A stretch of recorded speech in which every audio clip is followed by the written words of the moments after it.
Hello mga kamare! For today's video ako ay magpapalit ng aming sapin sa higaan. Kahapon nga pa pala itong video at ngayon ko lang ito na-upload. Kahapon nga ay Lunes pero busy po ang kamare nyo. Paano naman kasi nakakatamad kahapon talaga, tinatake ako ng tamad kumilos. Sa totoo lang mga kamare, diba may araw talaga tayong wala tayo sa mood. At dahil nga tayo ay nanay, kaya ayan, kilos pa din kahit wala sa mood. Kahit wala naman talaga tayong ganang gumawa, pero pag nakita natin yung kalat, mapipilitan pa rin tayong kumilos. At yung nangyari nga sa akin kahapon ay tinignan ko muna ang aking mga gawain. Tinitingnan ko nga muna kung paano ko sila umpisahan. At kung ano ang uunahin kong gawin. At nung nahimbasmasan na nga ako ng konti, ayun, doon pa lang ako gumalaw. Bukod nga kasi sa pag-aasikaso dito sa bahay sa mga gawain, meron din akong munting tindahan na binabantayan.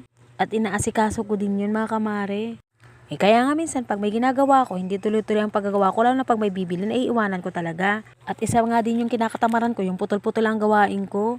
Kaso nga lang wala namang ibang gagawa kundi ako lang, kaya ayan, tuloy pa rin. At weekly nga pala ako nagpapalit dito ng aming sapin sa higaan.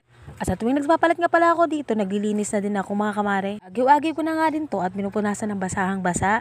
At hindi ko na pala kayo na-update mga kamare, meron na po kaming foam. Bale, second hand nga itong mga kamare, pero hindi pa naman siya sobrang gamit na gamit talaga. Dati nga pala kasi ay comforter lang ang sapin namin doon sa papag. At dahil nga matagal na rin yung comforter na yun, kaya medyo manipis na.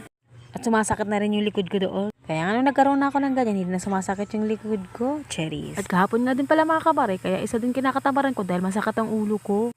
At dahil nga pala siya sumasakit dahil kulang ako sa tulog.